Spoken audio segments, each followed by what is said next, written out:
Every major event in the life of Yeshua Jesus happened on a biblical holiday. For example, he died as the Passover lamb. The Passover lamb had to be ultimately without spot or blemish. In Hebrew, tamim. The numerical value of tamim is 490. 490 is also the numerical value of Lechem, Bethlehem. Do you see the connection?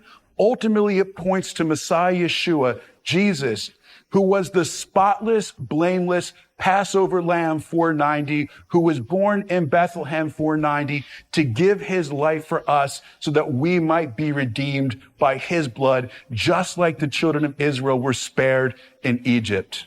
Passover actually occurs on the 14th day of the month of Nisan.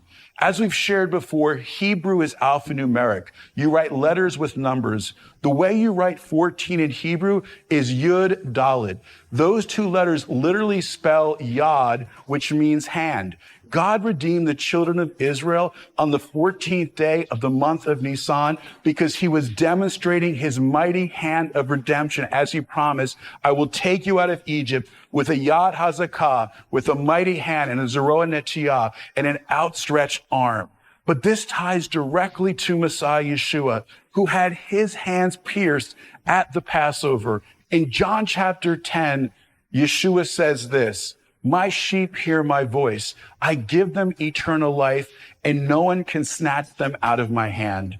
Yeshua Jesus in John chapter 10 connects his hand with the hand of redemption that was revealed at the Passover. No one can deliver us or snatch us out of the hand of our Messiah. We're truly safe in his hand.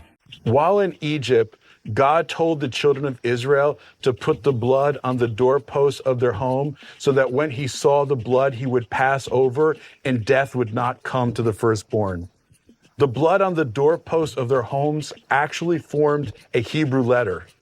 It was the letter Tav, which in ancient times was written in the shape of a cross.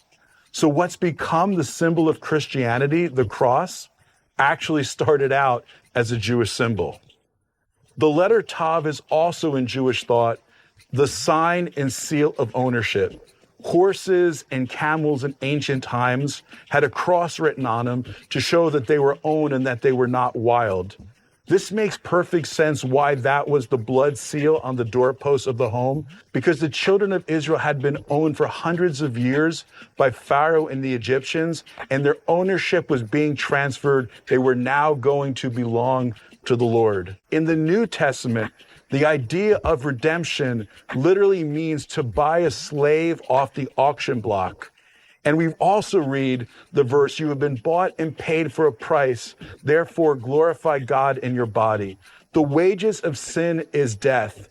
Yeshua paid the price to buy us from the world, the flesh, and the devil, and now we belong to him. We've been transferred from the kingdom of darkness into the kingdom of light. In the book of Ezekiel, we read how God tells the angels to go mark the people in the city who cry out to him. The people who are righteous and who are going to be spared judgment were marked with the sign. In Hebrew, the word for sign is literally tav. That means those individuals who were spared judgment literally had a cross placed upon their head. From Egypt to the days of Ezekiel to the coming of Yeshua, the cross has always been the sign and seal of God's redemption and his mark on his people that they belonged solely to him. We also have to understand that the Tav is the last letter of the Hebrew alphabet. That means it is the seal, some call it the seal of truth, but it also symbolizes the end. Yeshua, Jesus in Greek is called the Alpha and Omega, but in Hebrew, he is the Aleph and the Tav. He is the beginning and the end. That is so significant. Think about it. The last letter of the Hebrew alphabet was in the shape of a cross in ancient times. The one who redeemed us is the Aleph and the Tav, who gave his life on the cross, which was in the form of the letter Tav. We are sealed by the blood of the Lamb, like Israel was sealed in Egypt. We are marked by the messianic seal of truth.